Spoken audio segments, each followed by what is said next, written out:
ಗುರು ಮನುಜನೆಂದವನಿಗೆ ಅರಣ್ಯಶಿಲೆಯೆಂದವನಿಗೆ ಕರುಣ ಪ್ರಸಾದವನಿಗೆ ಎಂಜಲು ಅಂತ ಯಾರು ಭಾವಿಸ್ತಾನೆ ಅವನು ಮುಂದಿನ ಜನ್ಮದಲ್ಲಿ ಕುನಿಯಾಗಿ ಜನಿಸ್ತಾನೆ ಅಂತ ಹೇಳ್ತಕ್ಕಂಥದ್ದು.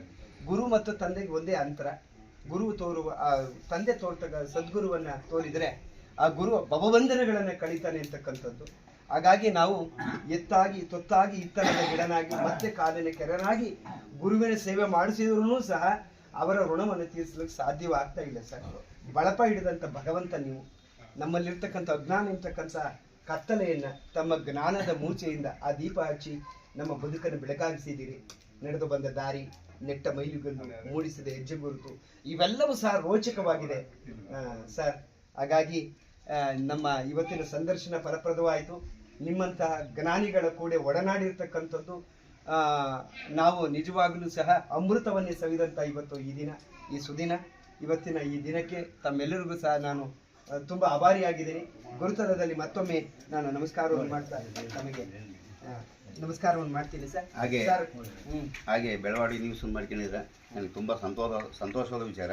ಸಾಮಾಜಿಕವಾಗಿ, ಶೈಕ್ಷಣಿಕವಾಗಿ, ಧಾರ್ಮಿಕವಾಗಿ ಏನೇ ಆಗಲಿ ಇಂಥ ಒಂದು ಪ್ರತಿಭೆಯನ್ನು ಗುರುತಿಸಿ ಅವರಿಗೆ ಸನ್ಮಾನ ಮಾಡ್ತಿರುವಂಥದ್ದು ಕರ್ತವ್ಯ ಸರ್ ಹೇಳಿದ್ರಲ್ಲ, ಅದು ಕರ್ತವ್ಯ ಅಂತೇಳಿ. ಹಂಗೆ ನಮ್ಮ ಕರ್ತವ್ಯ ಇದು. ಕುಶಲೋಪರಿಯನ್ನು ಕೇಳಿ ಹಿರಿಯ ಜೀವಿಗಳಿಗೆ ಸನ್ಮಾನ ಮಾಡಿ ಕೊನೆಯ ಗಳಿಗೆಯಲ್ಲಿ ಅವ್ರಿಗೊಂದು ಸಂತೋಷವನ್ನು ವ್ಯಕ್ತಪಡಿಸ್ತಾ ಇದ್ದಾರೆ.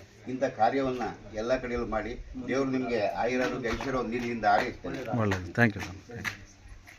ತಾವೇ ಹೇಳಬೇಕು ಅಂದರೆ ಮನಸ್ಸಿನಲ್ಲಿ ಕೊನೆಯಲ್ಲಿ ಏನಾದರೂ ಉಳಿದಿದ್ರೆ, ಯಾರಿಗಾದ್ರೂ ತಮ್ಮ ಥ್ಯಾಂಕ್ಸ್ ಹೇಳೋದು ಹೇಳಬೇಕು ಅಂತಂದಿದ್ರೆ, ಯಾರಿಗಾದ್ರೂ ಧನ್ಯವಾದ ತಿಳಿಸ್ಬೇಕು ಅಂತಿದ್ರೆ ನಮ್ಮ ಚಾನಲ್ ಮುಖೇನ ತಿಳಿಸಿದ್ರೆ ಅದು ಅವರಿಗೆ ತಲುಪುತ್ತೆ ಸರ್. ಅಯ್ಯೋ ಮರೆತು ಬಿಟ್ಟೆ, ಅವ್ರಿಗೆ ಇನ್ನೊಂದು ಸಾರಿ ಹೇಳ್ಬೇಕಾಗಿತ್ತು, ನನ್ನಿಂದ ಒಂದು ತಪ್ಪಾಯ್ತು ಅಂತ, ಅಥವಾ ಅವರಿಂದ ಉಪಕೃತವಾಗಿದ್ದೆ ಅವ್ರಿಗೊಂದು ಧನ್ಯವಾದ ಹೇಳ್ಬೇಕು ಅಂತಿದ್ರು, ದಯಮಾಡಿ ನಮ್ಮ ಚಾನಲ್ ತಿಳಿಸ್ಬೇಕು ಅಂತ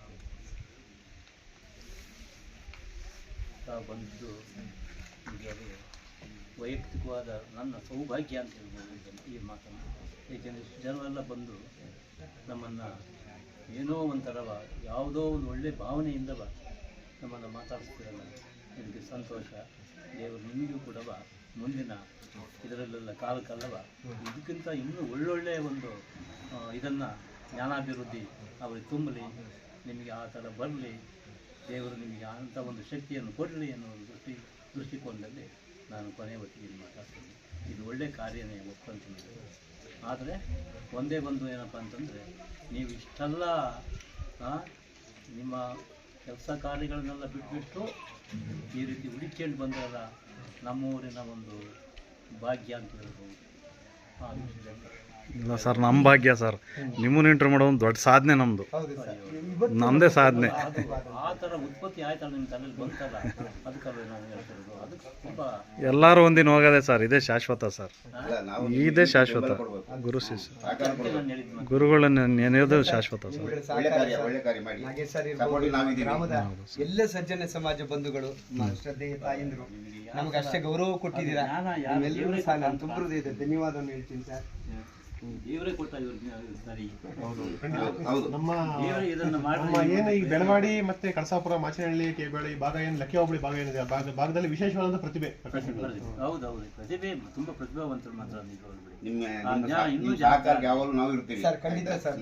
ಜ್ಞಾನ ಅಂತಕ್ಕಂಥ ದೇವರು ಅವರಿಗೆ. ಆಮೇಲೆ ನಮ್ಮ ಸಿದ್ದೇಗೌಡರ ಬಗ್ಗೆ ಒಂದು ಮಾತು ಹೇಳಬೇಕು.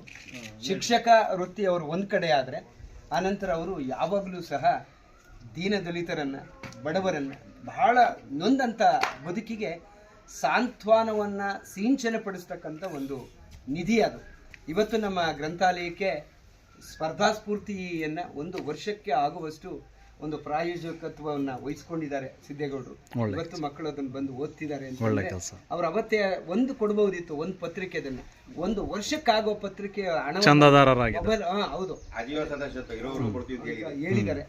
ಅದಕ್ಕೆ ನಾನು ತುಂಬ ಹೃದಯದ ಒಂದು ಆಭಾರಿ ಅವರಿಗಾಗಿದ್ದೇನೆ.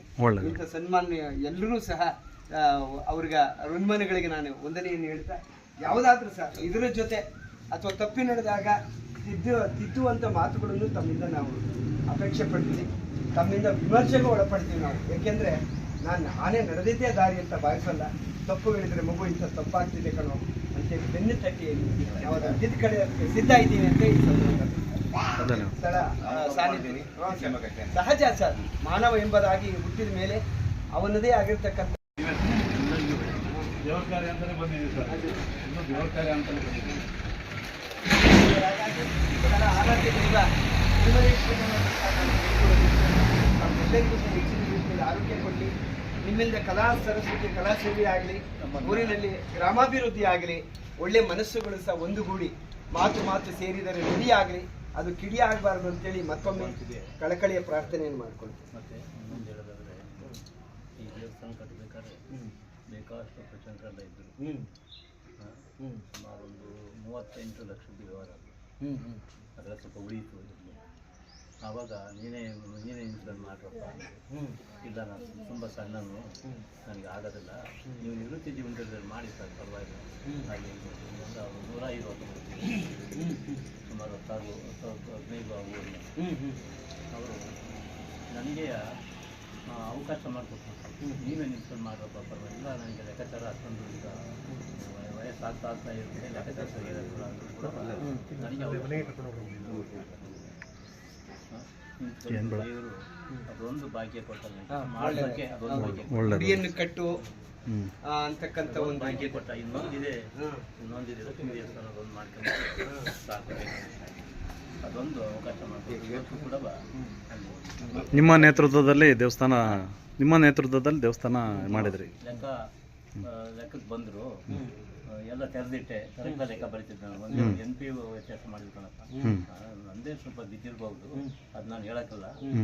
ಆದರೆ ಅದೊಂದು ನೋಡ್ರಪ್ಪ, ಏನು ಆಕಸ್ಮಿಕವಾಗಿ ಏನಾರ ಅದು ಕೆಳಕ್ಕೆ ಏನಾದ್ರು ಕಾಣ್ತು ಅಂತ ಬೇಕಾದ್ರೆ ಹೇಳಿ ಕಟ್ಬೇಕಲ್ಲ ಎಲ್ಲ ಹೇಳಿದೆ ನಾನು. ಅದೊಂದು ಪೂರ್ಣ ದೇವರು ಮಾಡ್ಕೊಂಡು ಒಳ್ಳೆಯದು ಸರ್. ಸಾಕು.